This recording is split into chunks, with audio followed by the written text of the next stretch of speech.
নমস্কাৰ, মই ভাস্কৰ জ্যোতিবাই আপোনালোক সকলোকে নিৰ্বাচন পৰ্বলৈ স্বাগতম জনাইছোঁ। আজি নিৰ্বাচন পৰ্বত বিৰোধী ঐক্যই শাসনাধিষ্ঠিত বিজেপি মিত্ৰজোঁটৰ প্ৰতি কেনেদৰে প্ৰত্যাহ্বান আনিছে তাক আমি কিছু বিশ্লেষণ কৰিম। যোৱা 2 বছৰ ধৰি বিৰোধী ঐক্যৰ জল্পনা কল্পনা চলি আছিল। অৱশেষত AIUDF আৰু আন কেইটামান আন 2-এটা দলক বাদ দি সকলো ঐক্যবদ্ধ হ'ল। মূল বিৰোধী দলকেইটা ঐক্যবদ্ধ হ'ল। মূল বিৰোধী দল কংগ্ৰেছ, অসম জাতীয় পৰিষদ, ৰাইজৰ দল, CPIM ঐক্যবদ্ধ হোৱাৰ লগে লগে বিৰোধীৰ সমষ্টিয়ে বিৰোধীৰ প্ৰাৰ্থী এজন হৈ পৰিছে। বিৰোধীৰ প্ৰাৰ্থী এজন হোৱাৰ লগে লগে বিজেপি মিত্ৰজোঁটৰ বাবে বহু সমষ্টিত প্ৰত্যাহ্বানৰ সৃষ্টি হ'ব।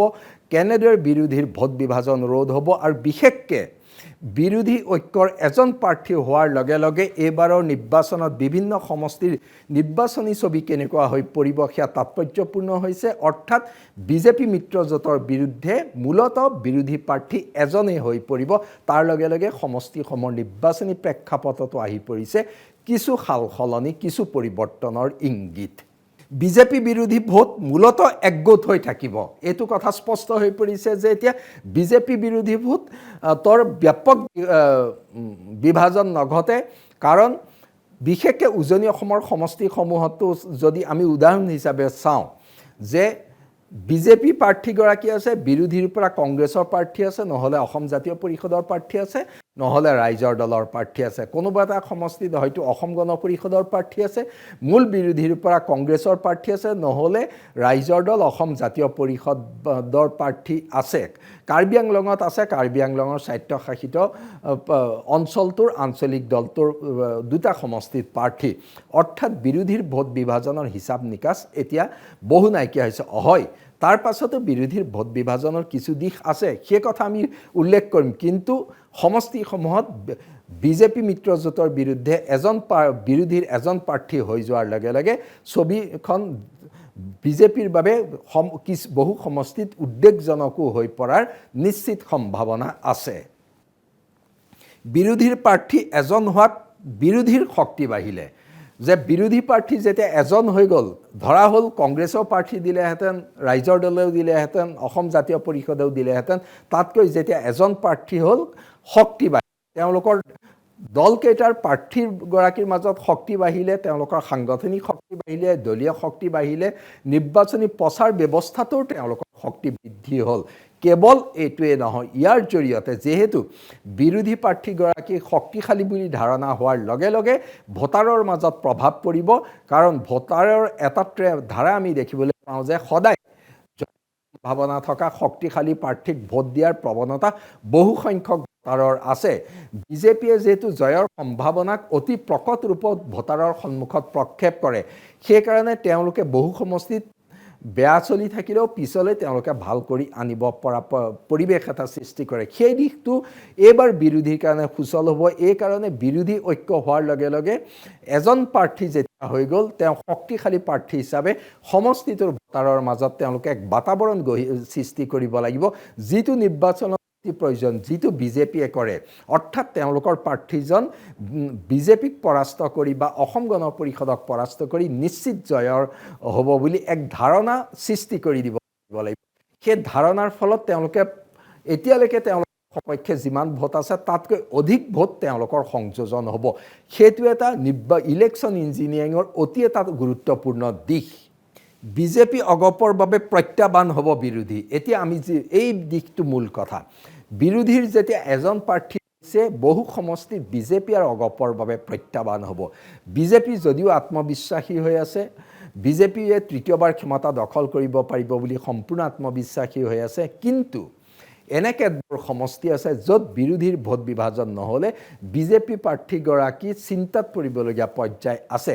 তেনেকুৱা বহু সমষ্টি আছে। উজনি অসমৰ 42টা সমষ্টিৰ ভিতৰত বহু সমষ্টি আছে, মধ্য অসমত আছে, নামনি অসমত আছে তেনেকুৱা সমষ্টি। এতিয়া সেই সমষ্টিসমূহৰ ক্ষেত্ৰত দেখিবলৈ পোৱা গৈছে যে বিজেপি অসম গণ পৰিষদৰ ভোট তেওঁলোকে সম্পূৰ্ণ অটুট ৰাখিব লাগিব, কিন্তু বিজেপিৰ মাজত বিৰোধীৰ ভোটৰো অটুট থাকিব লাগিব বিৰোধীৰ ভোট অটুট থাকিলে বিজেপি মিত্ৰজোঁটৰ ভোট অটুট থাকিলে থকাৰ সময়ত বিৰোধীয়ে এটা প্ৰত্যাহ্বান সৃষ্টি কৰিব পৰা পৰ্যায়ত আছে হয় আপাত দৃষ্টিত বিজেপিতকৈ বিৰোধীৰ সংগঠন দুৰ্বল কিন্তু দুটা কাৰ্যকাল অসমত চৰকাৰ চলাই থকাৰ পাছত বিজেপি চৰকাৰৰ বিৰুদ্ধে এক স্বাভাৱিক অধিষ্ঠান বিৰোধিতা আছে তাক সংগঠিত ৰূপত আনিব নোৱাৰাটোহে বিৰোধীৰ বিফলতা হৈ আছিলে যেহেতু এতিয়া কিছুমান সমষ্টি তাক তেওঁলোকে সংগঠিত ৰূপত আনিব পাৰিব তাৰ ফলত সেইবোৰ সমষ্টিত তেওঁলোকে শক্তিশালী প্ৰতিদ্বন্দ্বিতা আগবঢ়াব পাৰিব উদাহৰণস্বৰূপে যদি আমি চাবলৈ যাওঁ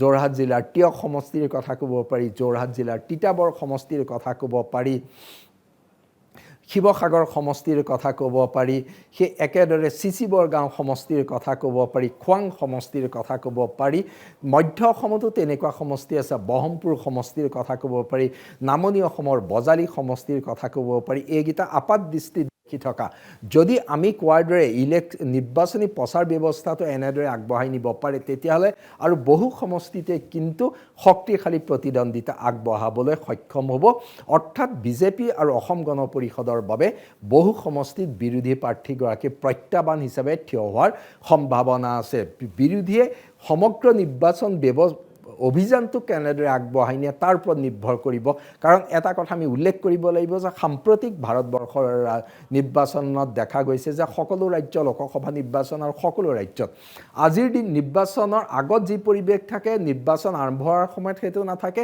ভোটদানৰ সময়লৈ সেইটো নাথাকে অৰ্থাৎ সমগ্ৰ নিৰ্বাচনী অভিযানটো কোনে অধিক গ্ৰহণযোগ্য আগ্ৰাসী কৰি লৈ যাব পাৰে তাৰ ওপৰত নিৰ্ভৰ কৰিব বিজেপিয়ে যেহেতু আগ্ৰাসী নিৰ্বাচনী অভিযান চলাই আছে বিৰোধী পক্ষই সমানে আগ্ৰাসী নিৰ্বাচনী অভিযান চলাব পাৰিব লাগিব তেতিয়া সমষ্টিয়ে বিজেপি অসম গণ পৰিষদৰ সন্মুখত প্ৰত্যাহ্বান হৈ থিয় হ'ব পাৰিব বিৰোধী ঐক্যৰ প্ৰাৰ্থীগৰাকী বিৰোধীৰ ঐক্যবদ্ধ ভোটে উদ্বিগ্ন কৰিব বিজেপি প্ৰাৰ্থীগৰাকীক যেহেতু এই বিৰোধীৰ ভোট উদাহৰণস্বৰূপে ধৰা হ'ল তিতাবৰ সমষ্টি যিহেতু বিজেপি আজিলৈকে জয়লাভ কৰা নাই তাত বিৰোধীৰ ভোট বিভাজন ৰোধ কৰাৰ ব্যৱস্থা কৰা হৈছে যদিও ভাস্কৰ জ্যোতি বৰাই নিৰ্দলীয় প্ৰাৰ্থী হিচাপে প্ৰতিদ্বন্দ্বিতা কৰিছে সেইটো এটা পৃথক দিশ কিন্তু সমষ্টিটো কংগ্ৰেছৰ পৰম্পৰাগত ভাল সমষ্টি সেই সমষ্টিটোত ৰাইজৰ দলৰ সমৰ্থনো আহিলে অসম জাতীয় পৰিষদৰ সমৰ্থনো আহিলে আৰু তিতাবৰত অতি কম সংখ্যক হ'লেও বাওঁপন্থী ভোটাৰো আছে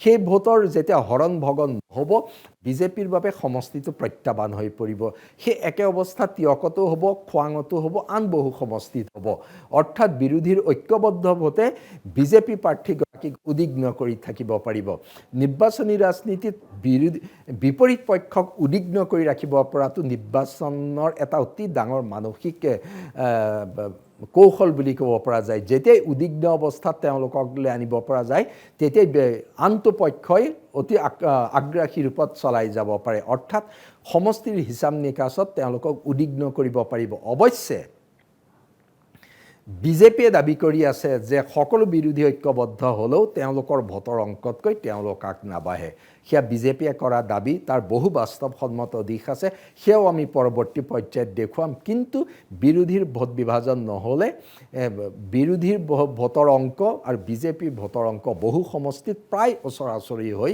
পৰিব গৰিষ্ঠ সংখ্যক সমষ্টিতে প্ৰত্যাহ্বান হ'ব নেকি এইটো কিন্তু প্ৰশ্ন আছে আমাৰ দৃষ্টিত অধিক গৰিষ্ঠ সংখ্যক সমষ্টিত প্ৰত্যাহ্বান আজিৰ দিনত নহয় এই কথা বিৰোধী পক্ষই শুনিবলৈ বেয়া পালেও সঁচা কথা যে বিজেপিৰ সুসংগঠিত গণভিত্তিৰ ক্ষেত্ৰত বিৰোধী দলসমূহে যিহেতু তেওঁলোকৰ সংগঠনৰ গণভিত্তি শক্তিশালী কৰিবলৈ পূৰ্বত কোনো কাম নকৰিলে নিৰ্বাচনৰ সময়ত তেওঁলোক ঐক্যবদ্ধ হৈছে হয় ঐক্যবদ্ধ নিৰ্বাচনৰ সময়তে হ'ব লাগিব কিন্তু বিজেপি বিৰোধীয়ে প্ৰতিৰোধ তৃণমূল পৰ্যায়ত তেওঁলোকে গঢ়ি তোলাত ব্যৰ্থ হ'ল সেইকাৰণে নিৰ্বাচনৰ সময়ত গঢ়ি তুলিব পৰা প্ৰতিৰোধে গৰিষ্ঠ সংখ্যক সমষ্টিত ক্ৰিয়া নকৰে বিজেপিৰ গণভিত্তি অসম গণ পৰিষদৰ সমৰ্থন আৰু বড়োভূমিৰ সমষ্টিসমূহৰ কথা পৃথক আছে সেইকাৰণে গৰিষ্ঠ সংখ্যক সমষ্টিত বিৰোধী ঐক্যই প্ৰতিৰোধ গঢ়ি তুলিব বুলি আজিৰ দিনত ধাৰণা কৰিব নোৱাৰি কিন্তু তৎসত্ত্বেও তেওঁলোকে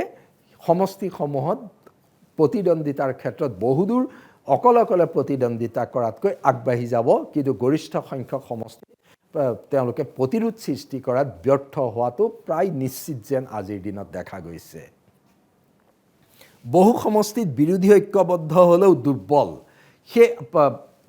সেইটো দিশ মন কৰিবলগীয়া যে এনে বহু সমষ্টি আছে। উদাহৰণস্বৰূপে যদি আমি চাওঁ গোলাঘাট জিলাৰ সমষ্টিকেইটা, গোলাঘাট জিলাৰ যদি খুমটাই সমষ্টিটোৱে চাওঁ, খুমটাই সমষ্টিত বিৰোধী বুলি ক'লে অকল কংগ্ৰেছ বৰ্তমান অৱস্থাত সমষ্টিটোত যথেষ্ট দুৰ্বল হৈ পৰিলে। তাত অসম জাতীয় পৰিষদৰ প্ৰভাৱ নাই, তাত ৰাইজৰ দলৰ প্ৰভাৱ নাই, তাত পূৰ্বতে CPIৰ অলপ প্ৰভাৱ আছিলে, তাৰ অৱশিষ্ট কিছু মাত্ৰ অলপমান ভোট আছে।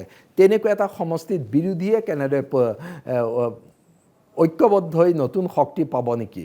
ক'ত পাব? তেনেকুৱাতো পোৱাৰ সম্ভাৱনা নাই। দেৰগাঁও, গোলাঘাট, বোকাখাট আটাইকেইটা সমষ্টিতে একে অৱস্থা আন জিলাসমূহতো দেখিবলৈ পোৱা যায়। অৰ্থাৎ 126টা সমষ্টিৰ এনে কেতবোৰ সমষ্টি আছে তাত সকলো বিৰোধী ঐক্যবদ্ধ হ'লেও বিজেপিৰ বিৰুদ্ধে তেওঁলোকৰ ভোটৰ অংকই কেতিয়াও চুব নাই, বৰঞ্চ তেওঁলোক বহু পিছ পৰি থাকে। ইয়াৰ মূল কাৰণ আমি উল্লেখ কৰাৰ দৰে আগতে সমষ্টিসমূহত বিৰোধী দলসমূহে কাম নকৰিলে, বিৰোধী দলসমূহে কাম নকৰাৰ বাবে সমষ্টিসমূহত বিজেপি শক্তিশালী হৈ আছে।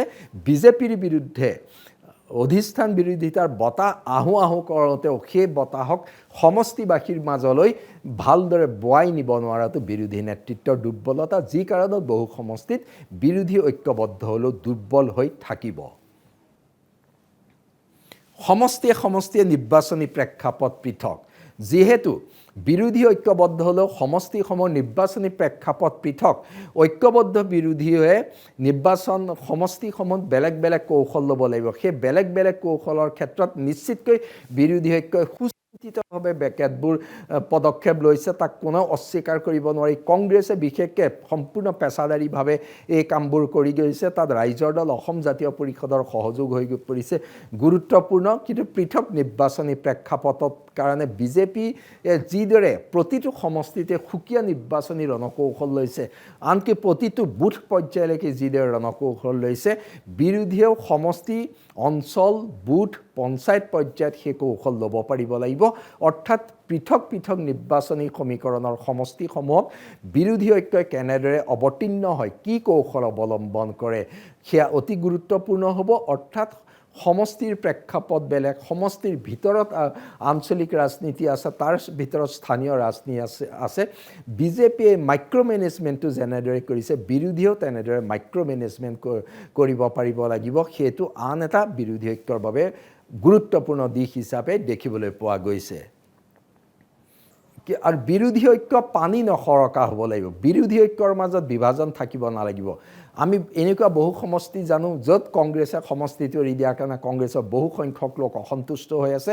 তেনেকুৱা অসন্তুষ্ট লোকসকলে বিৰোধী জাতীয় পৰিষদ বা কংগ্ৰেছৰ ৰাইজৰ দলৰ প্ৰাৰ্থীগৰাকীক সহায় কৰিব লাগিব, তেওঁক বিজয়ী কৰাই অনাৰ দায়িত্ব ল'ব লাগিব। আৰু তেওঁলোকৰ ভোট যাতে কেতিয়াও বিৰোধী প্ৰাৰ্থীগৰাকীৰ বাহিৰে আনন্দ নপৰে তাৰ নিশ্চয়তা দিব লাগিব। সেই একে অৱস্থা ৰাইজৰ দলৰ ক্ষেত্ৰতো দেখা গৈছে। অৱশ্যে অসম জাতীয় পৰিষদৰ ক্ষেত্ৰত অসন্তুষ্টি কম দেখা গৈছে। ৰাইজৰ দলৰ মাজত প্ৰাৰ্থিত্ব নাপায়, খুব অসন্তুষ্টি আছে। এইবোৰ দিশ মৰিখন কৰি বিৰোধী নেতৃত্বই ভালদৰে চাব লাগিব। অৰ্থাৎ বিৰোধী শিবিৰৰ সমষ্টি ভিত্তিক খুব অসন্তুষ্টিৰ ফলত যাতে সংশ্লিষ্ট সমষ্টিত তেওঁলোকৰ ভোটৰ হৰণ ভগন নহয়, তাকো তেওঁলোকে বিশেষভাৱে চকু দিব লাগিব। প্ৰাৰ্থিত্বক লৈ কংগ্ৰেছত অসন্তুষ্টি আছে, যিটো ইতিমধ্যে উল্লেখ কৰিছোঁ। কংগ্ৰেছৰ এই ক্ষেত্ৰত বেছি কৰণীয় আছে, কাৰণ সমষ্টিয়ে কংগ্ৰেছৰ বিদ্ৰোহী প্ৰাৰ্থী আছে। সেই বিদ্ৰোহী প্ৰাৰ্থীয়ে ভোট যোৱা মানে বিৰোধী ঐক্যৰ ভোট যোৱা। সেই ক্ষেত্ৰত কংগ্ৰেছ নেতৃত্বই কিন্তু বিশেষ কৌশল ল'ব লাগিব, নহ'লে বিৰোধী ঐক্যবদ্ধ হৈও বহু সমষ্টিত বহু পিছ পৰি থাকিবলগীয়া হ'ব। এইটো নিৰ্ভৰ কৰিব কংগ্ৰেছ নেতৃত্বৰ বিচক্ষণতাৰ ওপৰত। অসন্তুষ্ট শিবিৰে বিপদত পেলাব পাৰে বিৰোধী প্ৰাৰ্থীগৰাকীক। যিটো কৈছোঁ যে অসন্তুষ্ট শিবিৰে কৌশলগতভাৱে তেওঁলোকে বিপদত পেলাব পাৰে। সেইকাৰণে প্ৰাৰ্থিত্ব লাভ কৰা দলটো আৰু প্ৰাৰ্থিত্বৰ পৰা বঞ্চিত হোৱা দলৰ দুয়োটা দলৰ নেতৃত্ব, আটাইকেইটা দলৰ নেতৃত্বই তেওঁলোকৰ ভোটাৰসকলৰ মাজত প্ৰত্যয়জনক বাতাবৰণ সৃষ্টি কৰিব পাৰিব লাগিব। সেই ক্ষেত্ৰত বৰ্তমান আটাইকেইটা দলৰ আটাইকেইগৰাকী নেতাৰ ভূমিকা হ'ব গুৰুত্বপূৰ্ণ। নিৰ্বাচন দুইকুণীয়া হ'ব। এইটো স্পষ্ট হৈ পৰিছে যে বিৰোধী ঐক্য হোৱাৰ লগে লগে মূলতঃ প্ৰায় সকলো সমষ্টিতে নিৰ্বাচন দুইকুণীয়া হ'ব।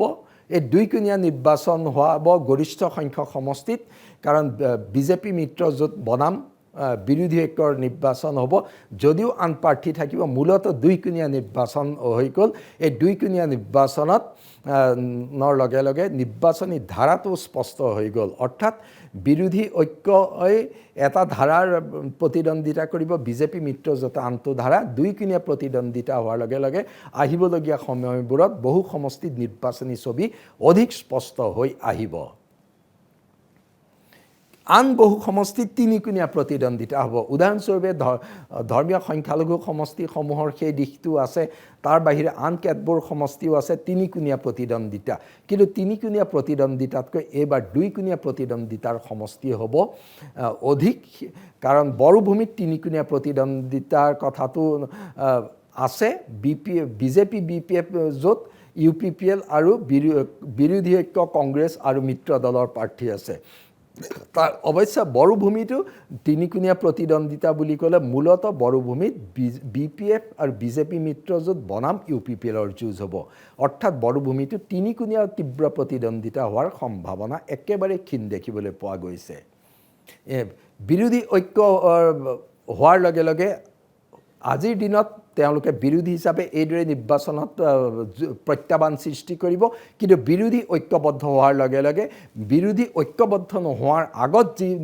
বাতাবৰণ আছিলে সেই বাতাবৰণতকৈ কিছু পৃথক হৈছে তাৰ কাৰণে বিজেপিয়েও তেওঁলোকৰ কৌশল সলনি কৰিব কাৰণ বিজেপিয়ে জয়ৰ অংক কৰি সমষ্টিসমূহত নামি পৰিছে বিৰোধী ঐক্যই জয়ৰ অংক কৰি শক্তিশালী প্ৰত্যাহ্বান সৃষ্টি কৰাৰ চেষ্টা কৰিছে সেইকাৰণে বিজেপি মিত্ৰজোঁট বনাম বিৰোধী ঐক্যৰ মাজত এইবাৰৰ নিৰ্বাচন আকৰ্ষণীয় হ'ব ঐক্যবদ্ধ বিৰোধী আৰু বিজেপি মিত্ৰজোঁটৰ নিৰ্বাচন অধিক আকৰ্ষণীয় হ'ব 26ৰ বিধানসভা নিৰ্বাচনৰ এই যুঁজ সঁচাকৈ হৈ পৰিব বিশেষ লক্ষণীয়